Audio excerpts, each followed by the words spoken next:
Good morning. I'm Maria Bruni, Vice Chair of the Bridge Authority, and I'm opening the meeting for today, April 16th.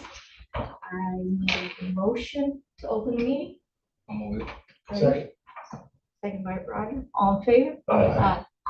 Thank you. I'm going to call the roll next. Freddie Garcia. Here. Roger Higgins. Here. Lonnie Gilbert. Here.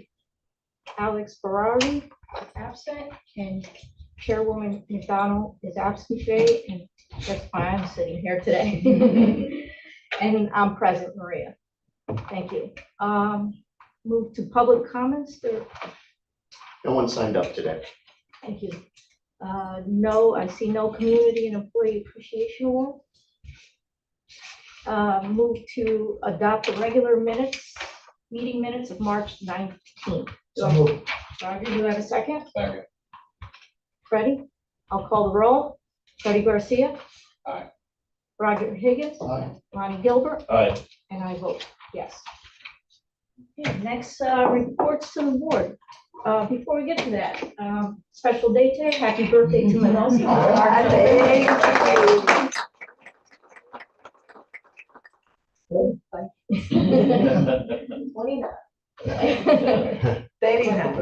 sorry. So the birthday present to the board is My report. your report. Perfect. Thank you so much, Madam Vice Chair. Good morning, everyone. We start with our labor relations. Our negotiations are ongoing with CSEA for an updated collective bargaining agreement.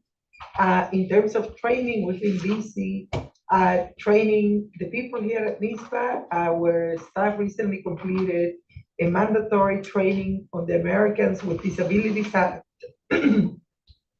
provided by Access VR, which is the adult career and continuing education services, vocational rehabilitation. They provide comprehensive ADA training and technical assistance to employers with the goal of fostering inclusive and accessible workplaces. We also train all our security and maintenance staff on electric vehicles, fire response, and lithium-ion battery safety. The training basically covered awareness of the battery systems, how to respond to battery failures, and the unique considerations required for EV incidents, which must be handled differently than those involving gas-powered vehicles. With them, these vehicles being increasingly prevalent on our roadways, it is critical that our staff has this knowledge at their disposal. A special thanks to the New York State Division of Homeland Security and emergency offices of fire prevention and control for providing this training to our staff. This added expertise to enhance our team's ability to respond safely and effectively to the evolving challenges associated with motor vehicles technology. In terms of employee wellness, we welcome the Spring Walking Challenge that we do every year to foster friendly competition. We started our spring event on, I believe, April 1, and they will be tracking the number of steps they do in April and May, and whichever bridge has the highest average will be crowned the winner. When it comes to employment, we have our summer launch, our summer internship program. We've been busy at recruiting individuals. If you know anyone, please send us away. This program runs from May 26th to August 21st, and the interns that come participate in weekly workshops focus on exposing them to different career paths and skills for the workforce, particularly in transportation careers and public service careers. Applications are due by May 1st, so please, please, please spread the word. In terms of community engagement, the IBTTA and EasyPass are urging all the agencies that work with them to oppose a petition by NextNav, currently in front of the Federal Communications Commission. The proposal would reduce available spectrum in the 900 megahertz band used for over 35 years in electronic tolling by more than 20%, introducing interference that could degrade toll systems' performance, increase costs, reduce revenue, and disrupt mobility for millions of users. Studies indicate potential economic losses of at least 7 billion approximately, along with operational risks such as missed transactions and billing inaccuracies. IBTTA and EasyPass also argue the proposal represents an inefficient and subsidized use of spectrum with viable alternative technologies available, and is calling all policymakers to reject the plan to protect critical transportation infrastructure. NYSBA is currently supporting this initiative. In terms of our bridges, the listening stations for Joseph Bertolosi's Bridge Music have opened for the season here in the Mid-Hudson Bridge. Pedestrians are able to experience these on the walk between the beginning of April and the end of October. A special thanks to our Mid-Hudson Bridge crew who install these listening stations every year for the enjoyment of the public. Yeah, this month we are also celebrating National Work Zone Awareness Week from Monday, April 20th to Friday, April 24th, pretty much next week. Each day we will be having activities at each of our bridges that include internal and external meetings on zone safety. This year we're also partnering with the MTA on a joint work zone safety campaign. In terms of the youth leadership program that we host every year, again, we did it. We had a student that completed a 20-hour workplace practicum in the engineering department, offering her an opportunity to learn more about the public sector and the field of engineering. We are pleased to continue partnering with the Chamber Foundation on this program. In terms of public outreach and media, we met this year with executives from local 825, Daniel Ortega and Mike Heim. We discussed NYSBA's capital plan and the possibility of project labor agreements being incorporated into some of our upcoming projects. We also attended, Chris Deaver attended the annual County Leaders Breakfast at Hudson Valley Pattern for Progress. The event featured a panel discussion with the county executives from Dutchess, Ulster, and Orange, as well as the legislative chair of Sullivan County. On April 6th, a group of from NYSBA met with the new president of Columbia Green Community College, Dr. Victoria Walsh, at the Rip and Willow Bridge. We discussed our summer internships and job opportunities, as well as share ideas for continued collaborations, including joint events and recruitment efforts. On April 15, we also had a virtual introduction meeting with the staff from SUNY Rockland to discuss workforce development and career pipeline.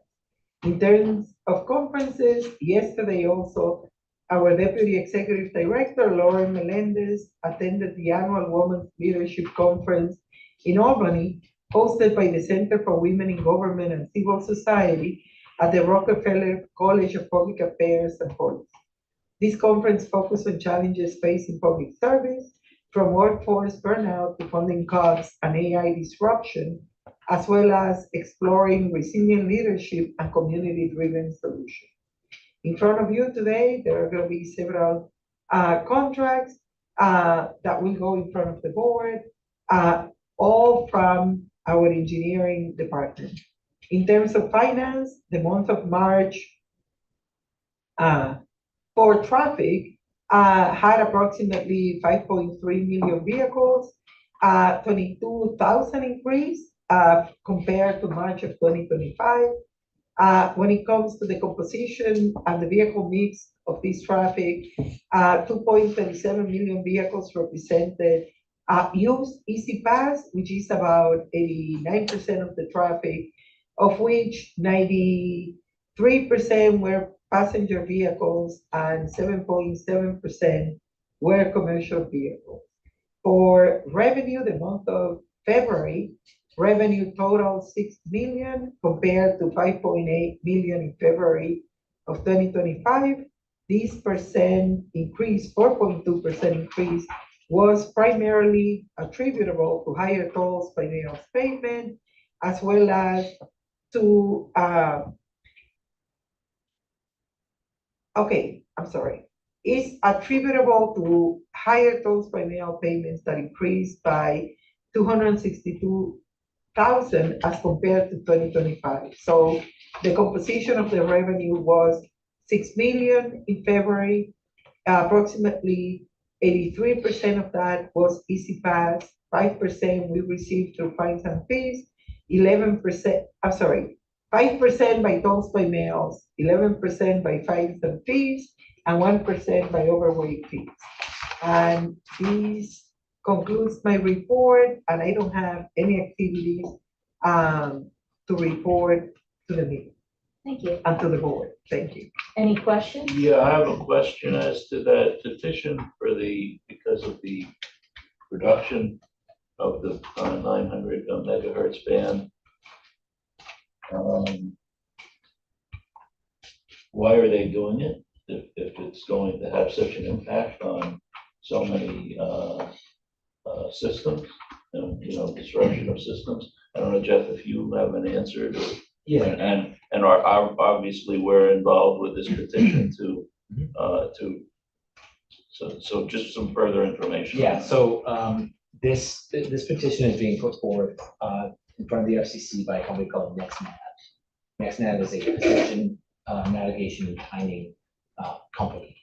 And they're looking to, they have, from the research that we've heard from the IBTPA, NextNav is a very well-funded, small company, but very well-funded. And so through investors and so forth. They are looking to put forth what they've described as a terrestrial backup for the global GPS systems that are space bound, right? The idea for them, their approach is to, they're asking the FCC to give them exclusive rights to a big portion of this band.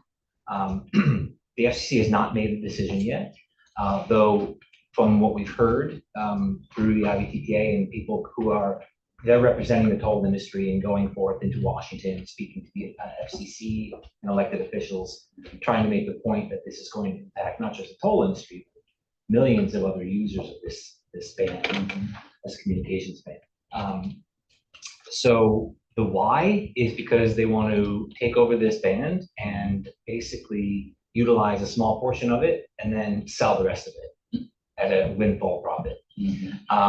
That's business, right? So that's what they're trying to do. And so the FCC hasn't made this decision yet, so it's not like it's happening. But what we've heard is that it seems like from discussions that have been had that it's likely to go in their favor. The impacts to the toll industry is what Mendoza described. Is basically interference, and the interference is proximity based. So if they put one of their giant 5G antennas and crank up that power, and they put it on Illinois Mountain Gear, which is a couple miles away, that will impact the toll system. It's a will, not an if. Okay. The extent to which it will is purely proximity based. So if they're within 3 miles, we're going to see serious impacts. Right. Not only to our toll system here, but antennas, the tags in cars all around. Because what that's going to be doing is basically interacting with those tags. Those are battery based. So they're going to be waking up those tags all the time. The closer you get to that base station, the more power is sucking up the energy from our tags that are around, and the quicker those batteries go dead, the more cost it is for us to replace them. And then the readers here have interference, and while they're trying to read the tags in the cars based on the proximity to those state base stations and the power at which they're cranking it up. So we don't know a lot, right? We do know that if the rulemaking goes in their favor, we have about 3 years to figure out what we're going to do about it. They have to have their rollout complete. I think it was phrased as a significant portion of their rollout of their equipment has to be complete within about 3 years. One of the first things they have to do is tell people where they're going to be putting this stuff. But as we know, that's not just a definitive thing. They could say, this is our initial plan, and then plans change. And so we might not be in anywhere in their purview. They may not be looking to put anything over in this area, and we're good until they do. Right. One of my concerns is the Hudson River and the valley of the Hudson River. As you know, going down the Hudson River in a train or in your car, especially the train, you're trying to be on your cell phone, you're not really on your cell phone a lot, right? It drops. So for navigation perspective, if they want to crank up power in that valley, right, where the mountains are especially, that's, depending on how close that is to one of our ridges, that's going to impact us some more. It'll always impact tags that are driving around. But we'll have to work with Is this a transport. national, This is national. is there any way that if the FCC rules against, well, for them and against our interests, can we take them to court? Can we sue? Well, I know we can. Would we potentially? We haven't discussed that part yet. I'm on the board of IVTTA. We just started getting heavier briefings on this, of the closer it's getting, because we've been doing this sort of back and forth with talking, meeting with elected officials, meeting with the FCC, trying to understand where they're at. And it was within the past, 2 months, pretty much since January, that we've learned that it looks like they're heading more towards that side of the fence. We will probably discuss that as a board, of what we might do on a national basis, because it wouldn't be like the bridge authority suing. Right. Right, so it would be done as a Yes, national, right. probably from the perspective of the IVTTA. Okay. As literally the global representative. But this is right now a United States factor that we're trying to figure out. And so the answer is, I don't know what we would do and what the recourses would be. But we will have to, if it goes, then we will have to work with Transcore. We've already spoken to them to get a sense of what they think the impact will be to our toll system. And they would have, and what they've told us is that it's largely proximity based. So once we understand right now let's determine how far we are from any existing cell towers, right? So we do a latitude, longitude study, or just not a study, but we figure out how far we are from any of those existing locations. And then we can then we sort of sit and wait. Say, are they going to be coming close? Are they interested in Illinois Mountains, coming down in Bear Mountain area? We are less of a concern. I think the cities, they're really going to be hitting the cities hard to crank up that power and really be existing because of all the valleys that have big cities with buildings. But I don't think we're free and clear, because it's such a wide area, and we do have mountains in the area, that they can broadcast further the higher up they are. So it's a bit of a wait and see. And we're going to be working with Transcore, monitoring the situation and doing the best we can to mitigate anything ahead of time that we have to mitigate. But we just don't know yet. We keep hearing they're 60 days out. And then we hear, no, they're delaying. And then we hear they're 60 days out from a rulemaking. That's the FCC doing this rulemaking. What the IVTTA has tried to offer as a solution is, number one, just don't do this. There are other PNT alternatives that don't have such an impact. NextNav is petitioning to have this exclusive right to this band. So anyone who wants to operate has to go through NextNav. And if you are operating in it, they will have the ability, empowered by the FCC, to basically shut you down. The FCC would shut you down, but through their request. So it's a bit of a, if I may say that, they're maybe taking advantage of a certain political situation in Washington that would allow them to take this kind of advantage of the situation. Right. So that's where we are. I hope that answers your question. But Okay. Yeah, it does. It's troubling, but it does. okay. Okay. We'll keep you up to date as soon as there's a board meeting in the end of this month with IVTTA, and we'll probably get another briefing on this. And I can report back to Minoska on what we're hearing, what's going on. Is there any more action on the part of the FCC? or inaction. Mhm. And so, but I can tell you that the three major toll system manufacturers are all over this because it does impact their systems. Right. And the industry at large is very focused on what are we going to do. And at the end of the day, they're going to look to the IPTA for some kind of direction. Thanks. Any further questions? Administration none, we'll move to engineering and maintenance. Eric? Thank you. For engineering, we have a series of procurement items. I'll go through each of these individually. The first one up is system-wide substructure repair. As you know, we inspect our bridges annually, and we identify any repairs that need to be done, and we put that forward as a design project. So this particular project is for concrete substructures system-wide across our bridges. And we put out a proposal to procure a design consultant. We received 21 firms received requests for the proposal package, but we received 4 proposals. We reviewed the proposals and we identified LKB Engineering as the best value in terms of cost and technical requirements. And we are looking to propose to the board to award a contract to LKB Engineering at a cost not to exceed $510,114. Any questions for this item? Okay, do I have a motion? Motion. Second. Roger. I'll call the roll. Freddie Garcia, Aye. Bonnie Gilbert, Aye. Roger Higgins, Aye. and I vote aye. Okay, next. The next item up is securing some steel pin billets, and that's a component of the bridge structures.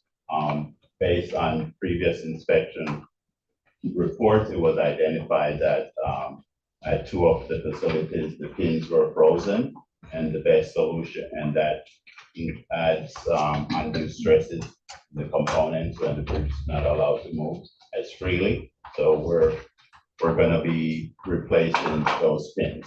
As part of the process, we put out our procurement to have those pins forged, manufactured, and tested and delivered to us. And at some point, we will develop a design contract to have the pins installed. There were 4 companies who looked at the package, but we only received 2 proposals. One of them was deemed non-responsive. So there's actually just 1 proposal that we want to move forward with, and that's All Force at a cost not to exceed $47,880.66.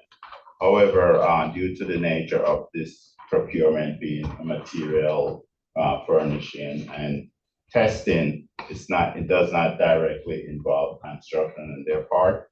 So we're still in the process of finalizing the typical NYSBA insurances. We want to see which ones is really applicable to this procurement.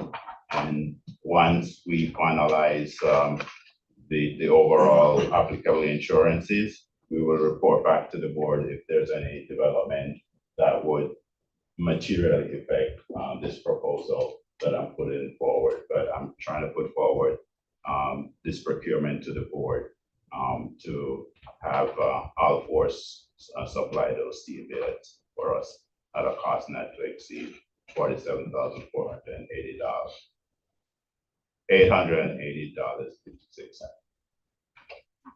Any questions on this item? Do I have a motion? So moved. Roger, do I have a second? Second. Bonnie?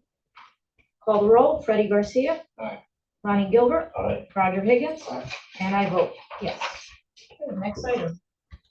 And it should be, Next item up is network computer.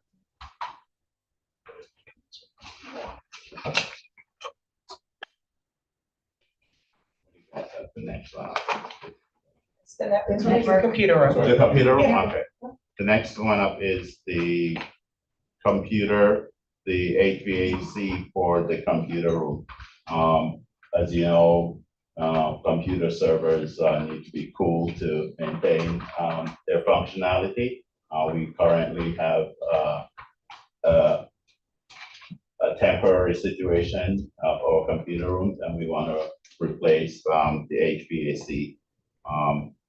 So we put out a proposal and we received the bids from 4 vendors, and the lowest bidder was Dutchess TechCon at a cost not to exceed $180,250.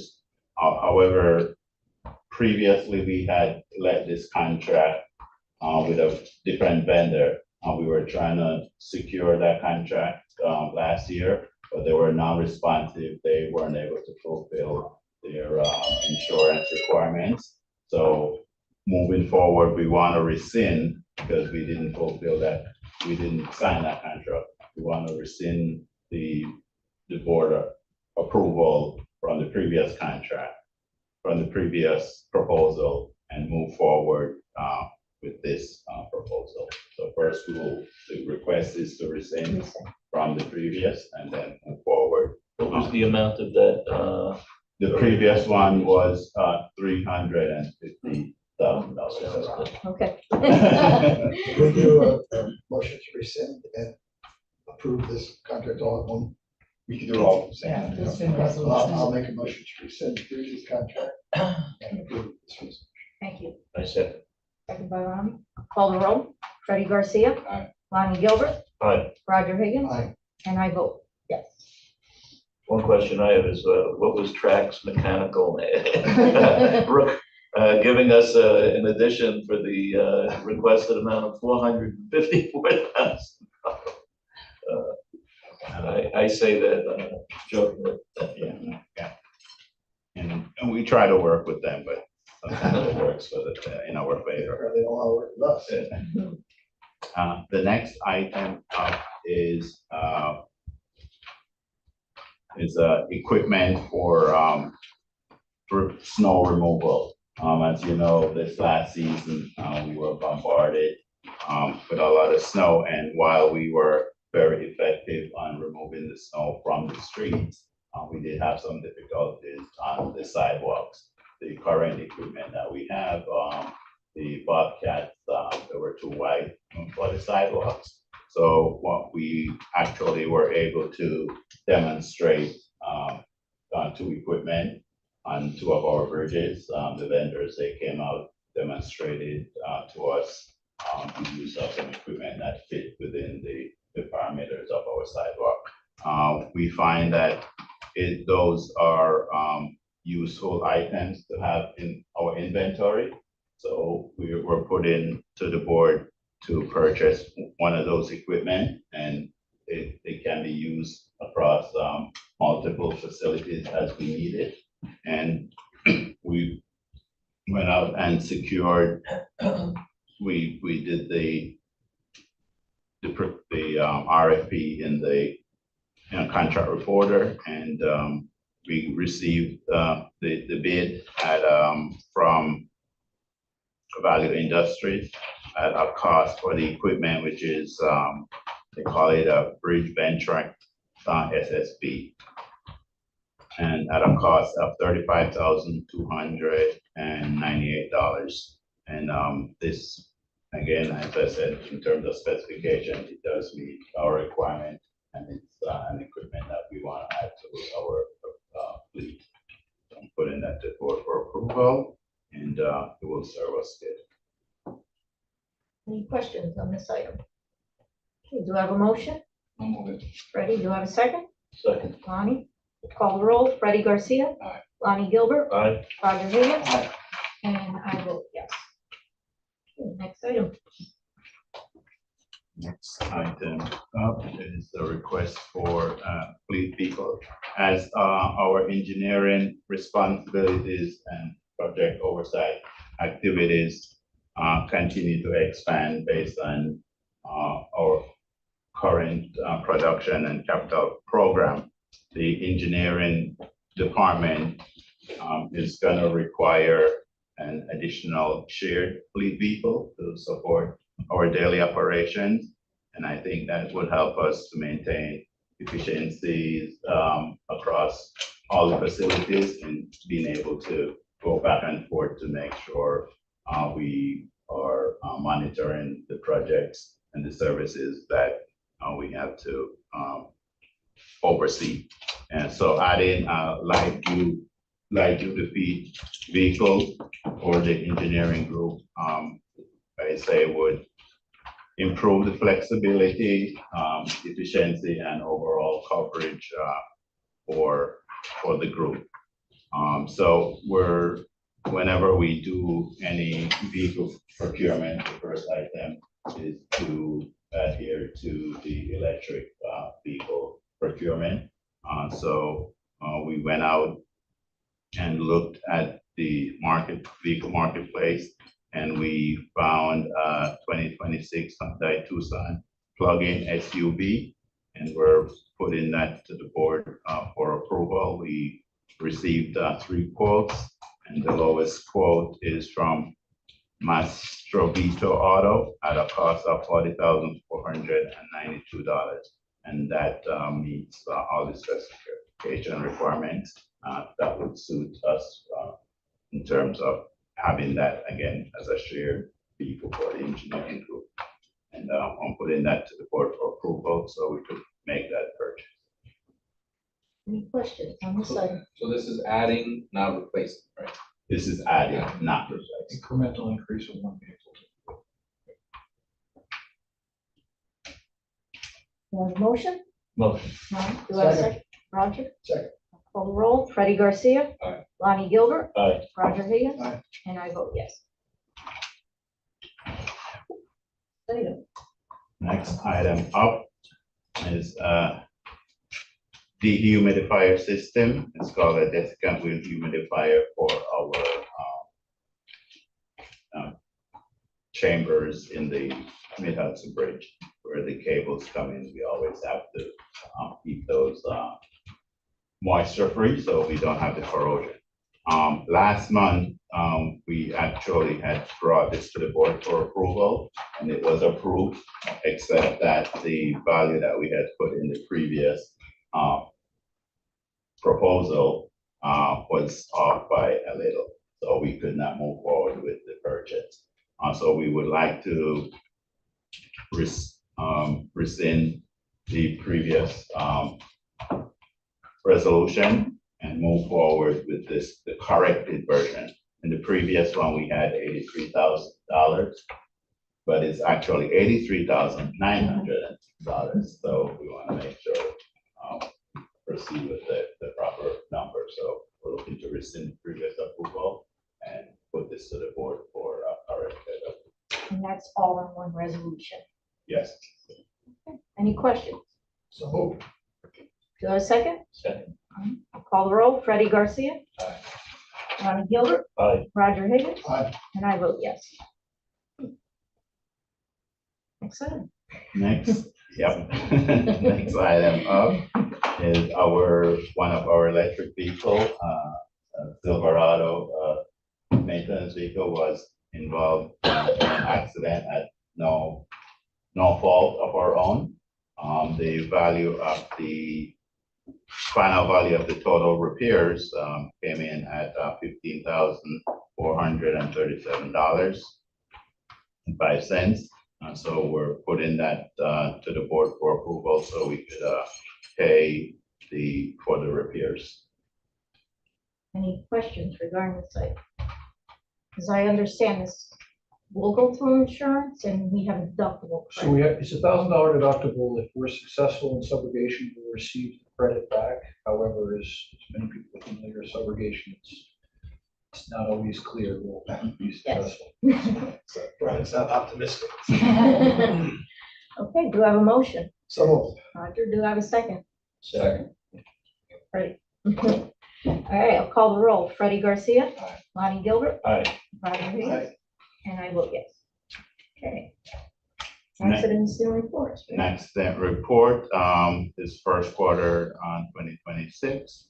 And the purpose of this report, generally speaking, is to analyze the data to see if there's any bridge condition, any road condition, and that may be improved to reduce the accidents. So for the quarter 2026, we had 52 accidents, and it's in line with what we've had in previous first quarters, but we do a comparison in terms of making sure the weather conditions are approximately the same.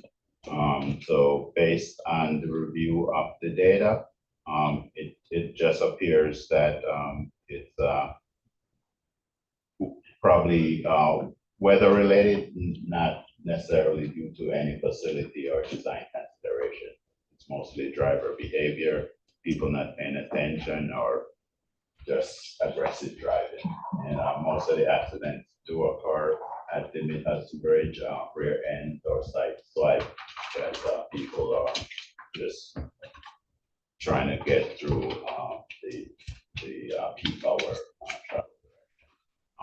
Again, three of the accidents, or 5 of the accidents did involve NYSBA property, and you'll hear that a little more from Brian going forward. But again, this is just for informational purposes. Any questions? Okay. Jobs in progress. Jobs in progress. I do have some pretty pictures to show you.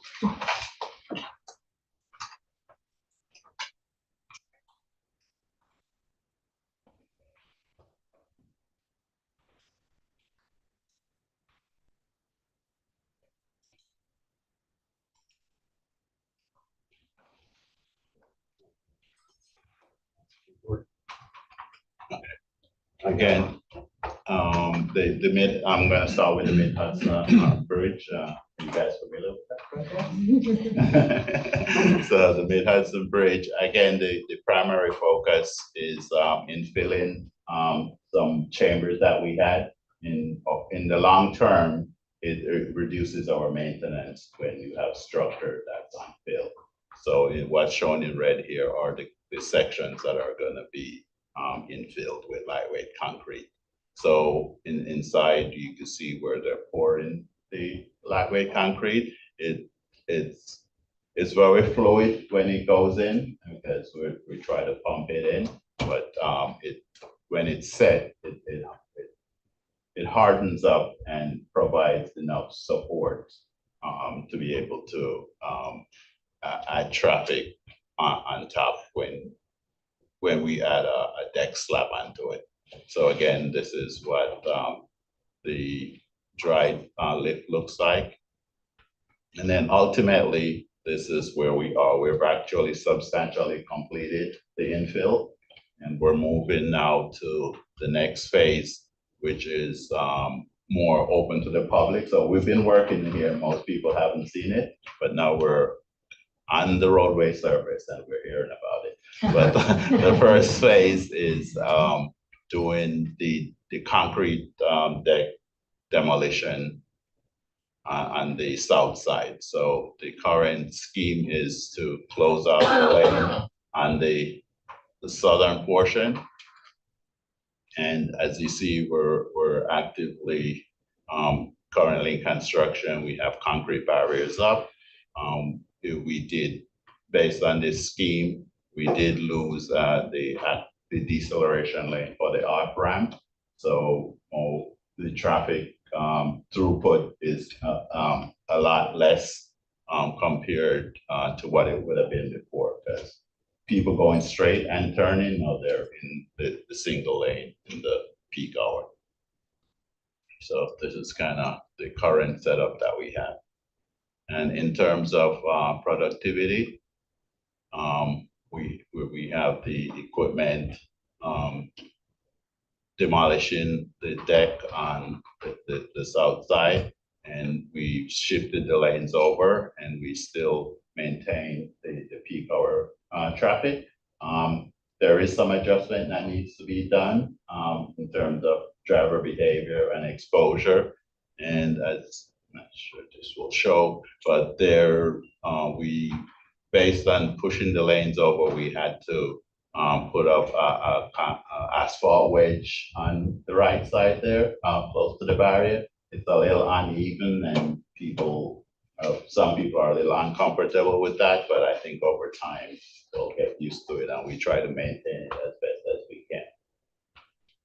And in terms of productivity, they go in and they rip out the concrete and the steel, and then the next phase is this is kind of the status where we are currently, and where you see those open space where they remove the concrete, we're going to be putting back precast concrete to accelerate the pace of the project. If you use regular concrete, you need 28 days for it to cure and a full month before you'd be able to open it. But we have precast concrete made at a facility, and this phase we expect probably to last maybe a month and a half. So maybe by June we'll be moving to the next phase. I'll keep you updated on the project. So that's kind of where we are as of today. On the precast concrete, is there a risk of, 'cause there's always gaps, right? And with the winter, and just kind of curious as to. Now, we're putting, for when we're joining the spaces together, there's what we call high density concrete, which keeps the units together. You still have joints where you have joints now, but just between the units themselves, they'll be cemented together. And we're ongoing with the other projects, the Bear Mountain Bridge, the contract was led. We had a startup meeting with all the interest, the contractor, the inspector, and the designer. So we're looking forward for them to start activities, maybe demobilizing starting May. And we have arranged to give a few of the workers suicide sensitivity training because they'll be on site. So we've identified the first initial workers that will be coming on site. And we're going to give them some kind of training to, Bear Mountain Bridge is one of the most vulnerable bridges. So we're going to make sure give them training for awareness while they're in the field. If there's anything that they observe, they'll be able to report back and try to make sure nothing happens there. And in terms of being able to secure the site, now that they're working on site, maybe there's some areas that weren't accessible before. So we're going to ensure that they're aware of those conditions and be ready for assistance. And our emergency contractor, Hudson Valley Bridges, they're constantly working with us. And as inspections continue this year, they'll be ready to address any incidents or conditions that come up. That ends the jobs in progress. Any questions? Jobs in progress. Do I have a motion to accept? Lonnie, do I have a second? Second. Freddie? I'll call the roll. Freddie Garcia. Aye. Lonnie Gilbert. Aye. Roger Higgins. Aye. And I vote yes. And next, we move to financial. Brian? Morning, thank you. The investment report, there were 10 investments. One anomaly, if you look in the first investment of the maintenance reserve fund, it's not a mistake. For whatever reason, somebody was trying to get out from under a position and they gave us a really good yield. Next up, sadly, it was only for 5 days. Next up is the investment inventory. Current balance of the maintenance reserve fund stands at 155.1 million.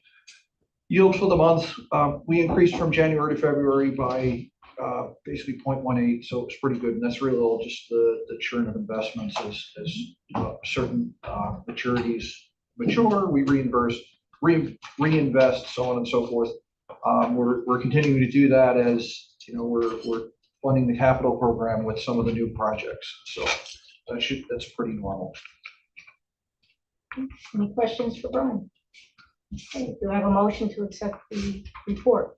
Move it. Second. Roger, I'll call the roll. Freddie Garcia. Aye. Lonnie Gilbert. Aye. Roger Higgins. Aye. And I vote yes. Okay. Accident Review Committee report. Okay, as a follow-on to Eric's report, there were 52 accidents on authority facilities in the first quarter of 2026. The summaries are attached, consistent with Eric's report. This compares to 51 accidents in the previous year. For the quarter, there were 5 accidents involving authority personnel, none with injuries. The summary of each accident is reflected in the memo that was provided. This item is provided to the board for information purposes. No action is required.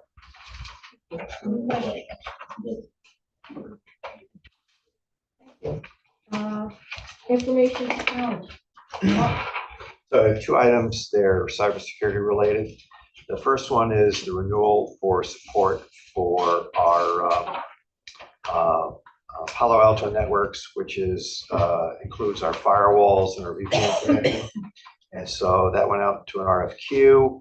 And so we're recommending to the board to go with Nathaniel Rand Inc.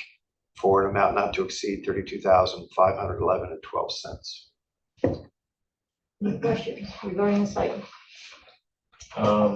No, not necessarily this particular item, but with regard to that other issue with regards to the tolls, will that have any impact on any of our other systems aside from tolls if this goes through? No, servers, electronics, and that type of thing should be affected. I don't know for like atmospheric sensors whether they potentially would be affected, but it won't affect anything like the network cameras or anything like that. Those aren't usually communicating through radio frequency. Right. There's a direct connection to the camera, so it's really a radio frequency communication protocol issue. Thank you. We have a motion to accept, Motion. Second. second by Roger. Call the roll. Freddie Garcia. Aye. Lonnie Gilbert. Aye. Roger Higgins. Aye. And I vote yes. So the second item has to do with web content filtering for our Zscaler renewal. That obviously controls egress and ingress of web traffic. And we're in the 3rd year of a 3-year quote. So this year, we wish to put forth to the board with Carsoft Technology, Inc. For an amount not to exceed $19,486.02. Any questions regarding this item? Do we have a motion? So Second. Roger and Freddie. Call the roll. Freddie Garcia. Aye. Lonnie Gilbert. Aye. Roger Higgins. Aye. And I vote yes. Okay, thank you. Next, we move to Command Center. Danielle? Good morning. Just one item today, but last month we brought to the board a MOU to enter with Roebling Labs into a pilot test to test their vessel collision detection system. So that was installed on April 12th. So far, we're getting a little bit of data, super cool. Then we're actually installing it with Van Winkle today. They're giving us a free test for that there as well. So that's cool. We did identify another technology vendor that has the same type of technology. It uses AIS data to identify the locations, direction, size of the vessel, and then give us alerts if it looks like it's going off course. So same type of thing as Roebling Labs, just a different vendor. We did work out a partnership with them to test their technology as well for free at the Beacon Bridge, so we can run it side by side with Roebling Labs and just kind of get an idea of the different technologies and see if we get different learnings. So we're just asking for authorization to enter. That's great. Any questions? Here's my motion. I'll move it. Second. Roger second. Call the roll. Freddie Garcia. Aye. Lonnie Gilbert. Aye. Roger Higgins. Aye. And I vote yes. Okay. you. Next, electronic billing. Jeff? Yes, thank you. Okay, two items for this morning. Both are invoices from the Youth Thruway Authority for Easy Pass and cashless tolling. The first is for June. That is in the amount of $406,654.77. The breakdown in Easy Pass and cashless tolling is included in the packet, and we're seeking approval from the board to pay the June invoice. Any questions regarding the June invoice? Do I have a motion? So moved. Roger, do I have a second? Second. Freddie, call the roll. Freddie Garcia. Aye. Lonnie Gilbert. Aye. Roger Higgins. Aye. I vote yes. Okay. Next up is same issue, or not issue, but the same item pretty much, but this is for the July invoice of 2025 in the amount of $436,079.23. Breakdown is in your packet, and we're seeking approval from the board to pay this. Any questions? Freddie? Roger, second. Call the roll. Freddie Garcia. Aye. Lonnie Gilbert. Aye. Roger Higgins. I vote yes. Okay. Next, we move to presentations to the board. Eric and Danielle.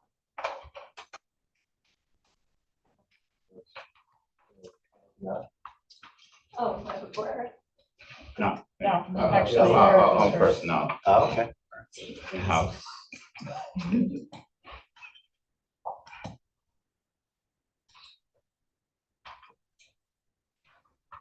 Okay, so I would like to discuss the in-house capital program and the in-house capital program as associated with the summertime program. And like that, the purpose of the program primarily is to deal with the inspection findings that we have.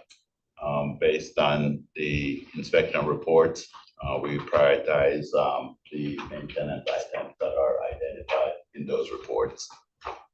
In addition to that, we meet with the bridge foreman each year after the inspection reports come up, and we go through them and we categorize projects in terms of what needs to be repaired, and some of those repairs are based on the value that they add to the structure in terms of maintenance and extending their life cycle. They can be categorized as a capital program when the benefit of those programs extend the life, say, over 5 years. You elevate that from just regular maintenance and be able to categorize those into capital program. And of course, most of the type of work that we do is best done in the summertime. If you have the warmer months, there's some projects that are not suitable in the fall or in spring based on humidity and temperatures.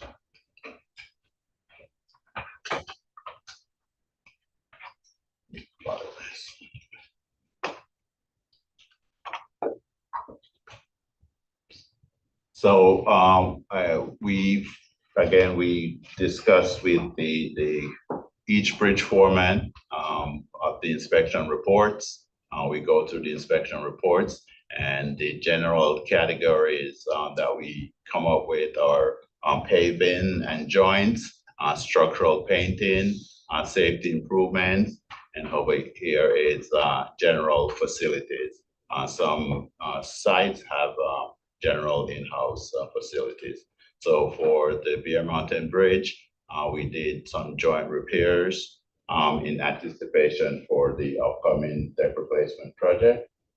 In the meantime, we still had to maintain the structure. So we did some joint repairs and we installed some planking to make sure the deck remains safe. Newburgh Beacon Bridge, we did some sidewalk plating repairs. The plating on the pedestrian sidewalk, some were damaged, so we did some work there. I probably won't go through all this. You'll see this in your reports, but generally speaking, this is the type of work that we do. I'll go for each bridge specifically. Again, we've identified through the meeting with the bridge foreman what kind of work needs to be done for each bridge. We develop a certain baseline of quantities that we expect them to perform during the time. And again, we try to utilize the summer extended hours so we could maximize as much as the repairs as we can. So we have I put a bar chart here of some of the baseline achievements that we performed. And generally speaking, we've met the baselines that were established during the pre-season meetings. Some we've exceeded, some we've a little short on, but overall, I would say we've met the general baseline. And so again, these are identified in the report, if you want to look at them specifically. And if there's any questions that you want to ask, you could ask. And so the Bear Mountain Bridge, you all probably have heard of the osprey nest, where we were having the problem where the osprey was building their nest on top of the tower, the sticks were falling, and the team, under the direction of our former manager of maintenance, developed a system which we established and put in place. Again, I know the deck replacement project was coming up, but we can't just leave it till the project got constructed. So we were able to do some deck repairs over time. Again, depend on the particular project that we did. Some of it fell into capital program. And again, in terms of over here, I'll just hit the structural steel.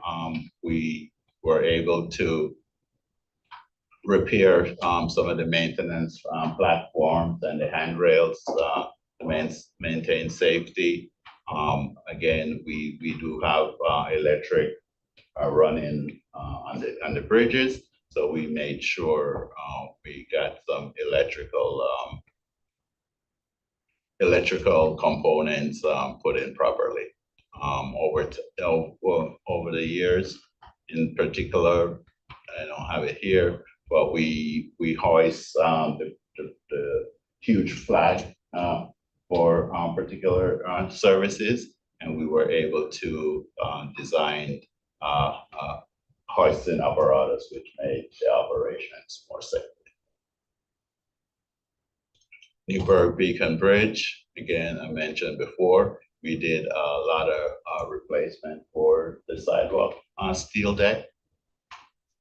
And we had a lot of drainage pipes that we extended down. So if we try to move the drainage outfall away from the bridge structure itself. So previously the drainage would probably extend down, say halfway here, but during high wind, they would spray onto the structure. So we've made it such that we extended the pipes down along the piers further away from the structure. And one of the things we always do, we constantly paint. And that's one of the main things that we do during the summertime. But springtime, there's too much humidity, and fall time, there's too much, the temperature is not appropriate. So we do extend our days and try to achieve these type of functions. Mid Hudson Bridge, as you heard, we're trying to do the replacement of the dehumidification system. But over time, we were able to put in some monitors in there.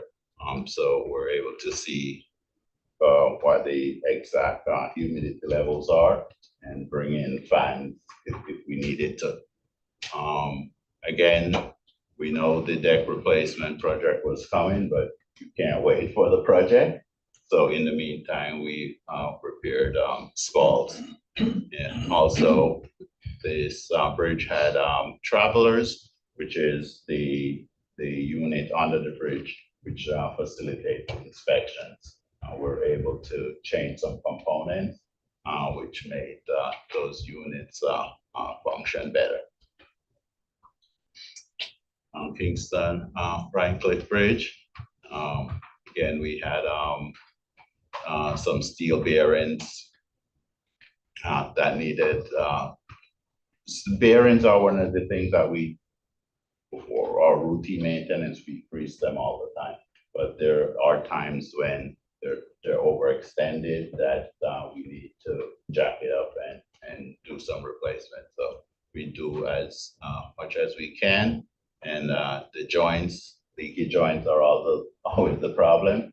So our maintenance staff, they go in and they do joint sealing where we can. Some projects are much more than that we have to like as capital programs, but our maintenance staff, as you'll see in my summary, they have shown the capacity to be able to accomplish, given the proper resources and the time, to accomplish good work. Rip Van Winkle Bridge, again, deck, this is on the approach.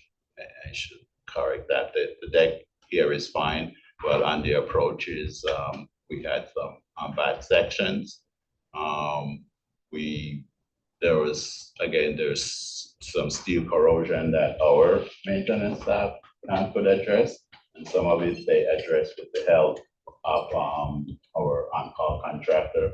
Sometimes they're able to do the procurement of the material, and sometimes they do assist us in some of the supporting of the bridges. And so, but we always try to bring our maintenance staff to help and as part of their skills development to work alongside the on-call contractor.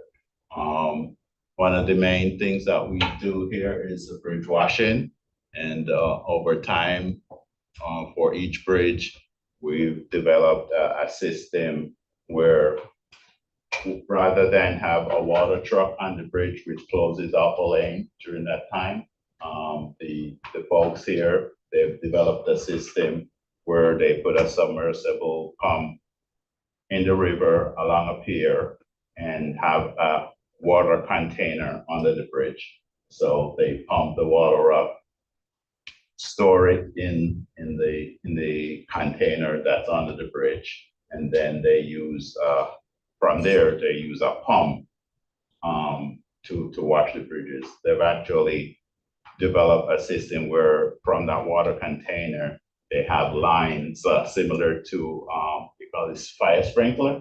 They have run a couple of hoses, and they're pressurized, and they're able to tap into those connections and wash the bridges. So that has helped us in terms of exposure on the bridges and in terms of traffic.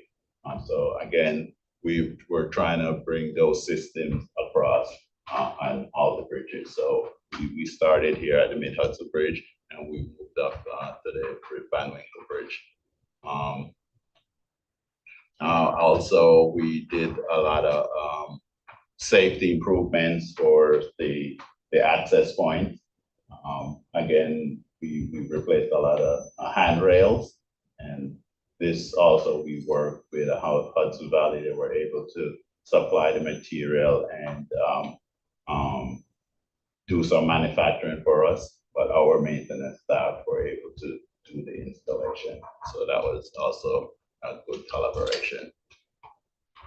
And of course, walkway over the Hudson, our maintenance staff, the problem that we have here is the vegetation.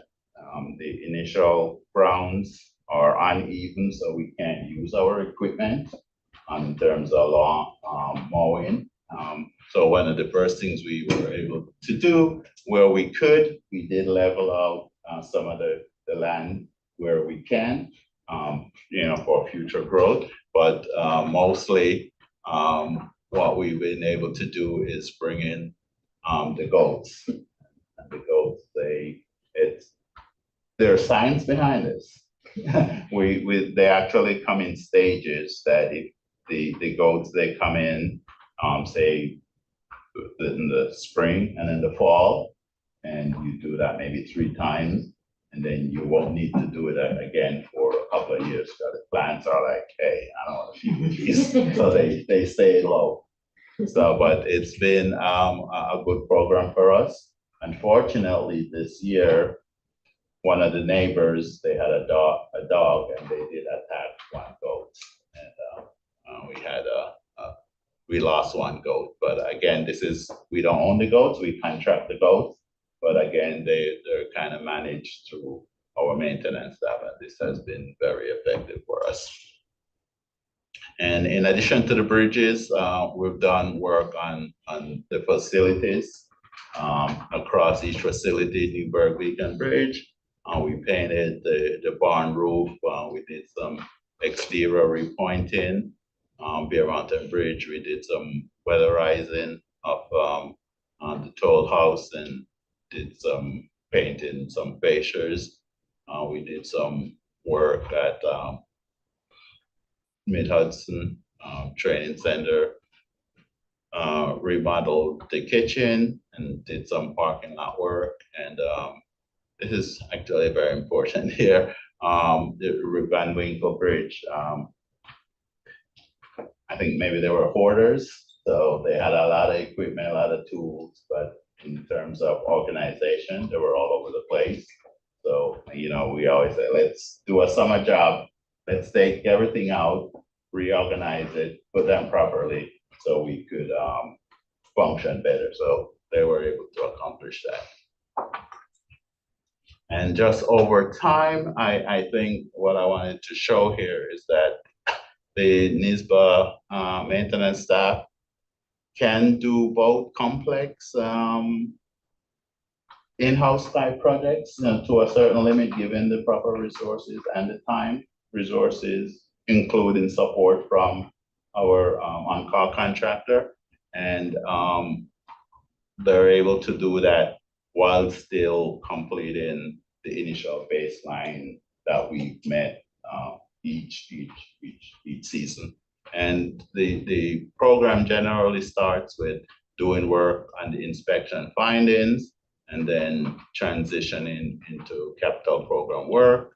And as needed, we try to exercise some overtime schedule, but that definitely does ramp up, July, August, September there. And I want to continue the program, and we'll be putting again for this season a request to have that schedule approved for this summer.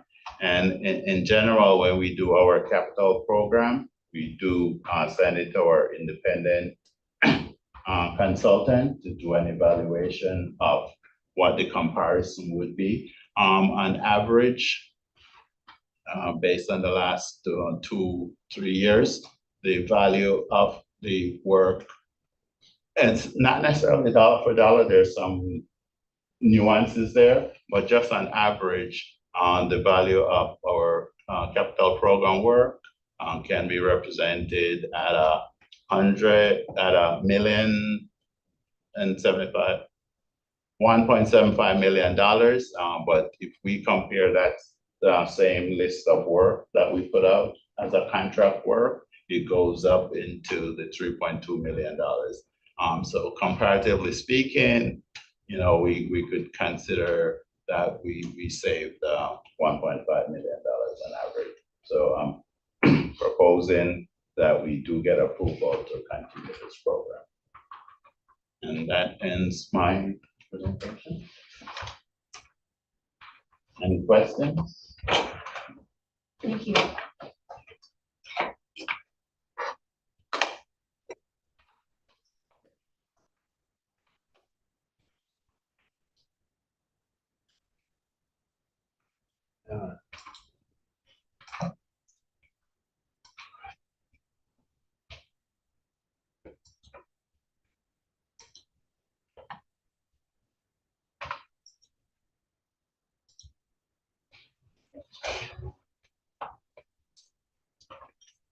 All right. So this is just 2026 Q1 operations activity from the security department.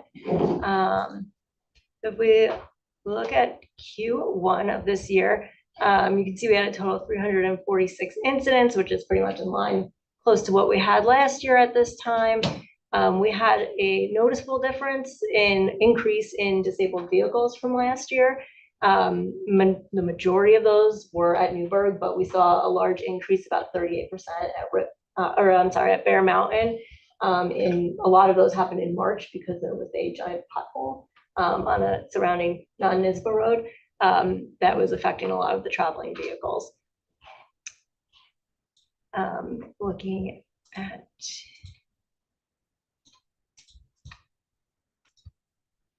response time. So this quarter last year, we had an average response time of about 6 minutes and 5 seconds. So we have decreased. Law enforcement did increase. They were about 10:38 last year, but some of the shift in the timing is that some of the incidents occurred more at Bear Mountain than they did last year, where we have a very easy location for us, quick location for us to respond, where Bear Mountain is a little bit more secluded and takes longer for them. The same stays true for Newburgh. We saw their time specifically almost increased by 50% from last year at this time. And you know, that's just the nature of their business. So it's good that we have people right on board. The observation tours have helped significantly with this too. And then we can see that this stays pretty stagnant quarter to quarter, year over year. We still experience the most of our incidents during the afternoon shift. As Eric said, you know, mostly during rush hour. A lot of that is at Mid-Hudson.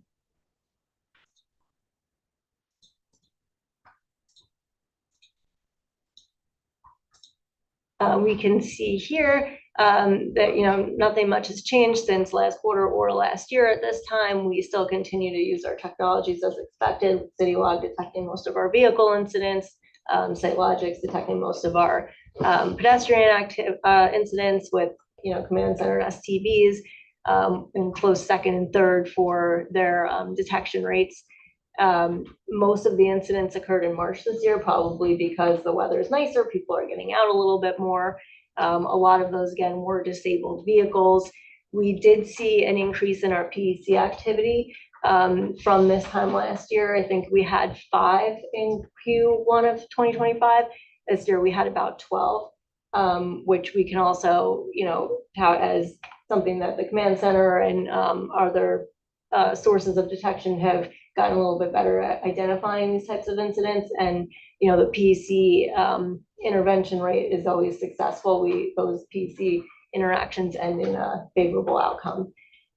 We did have 3 suicides this quarter, 1 at Kingston, 1 at Newburgh, and 1 at Bear. And all of those were immediate with no time for intervention. Looking at incidents by year and quarter, you can see that we had 347, which we already said. We kind of covered all of the incident types. And then lastly, if you just look at year over year, you could see trending, you know, downwards towards the middle of the quarter for overall incidents. But we do pick up again in March again. A lot of that has to do with the disabled vehicles. A lot accounted for again at Bear, and those accidents that are occurring during rush hour. We are starting to see a downward trend going into Q2, so that's nice. But this is just a general look at year over year. Are there any questions on this super quick overview? Great. Otherwise, I'll just show you our sidewalk activity very quickly. So looking at Q1 of 2026, we had about almost 35,000 users in total for our sidewalks. About 32,000 of that was in pedestrians and 2,000 was in bike activity. The majority of those users were at Newburgh as expected. We did have, a good amount of users at Mid-Hudson. And the good news with that is that as we've made all these adjustments throughout the years to improve lighting and signage and stuff, we've had less pedestrians in the roadway, more onto the sidewalk. Mid-Hudson, we still do see some activity down on the approaches because it's a great way to get here from 9, but we've been making improvements there. Looking at 2026 year for crossings. Again, a lot of our activity is during the afternoon hours as expected. People are coming out of work. The weather is warmer in the winter between 3 and 6 o'clock. Most of that activity again comes from Newburgh. We see the highest amount of activity on the weekends, which can be expected. And then lastly here,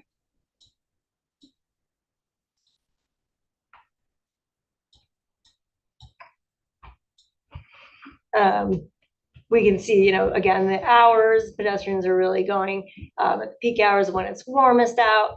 Same for bike activity. The total crossings throughout the days of the quarter. So again, we're looking at weekends, a little bit of repetitive data, but we can see, activity based on eastbound and westbound. There's not really too much of a difference in those. So, all of this activity is as expected. It hasn't really changed drastically from last quarter, which we didn't have a dashboard for, but we do have the numbers for, in terms of, again, those numbers weren't broken. They were broken out by group, not individual.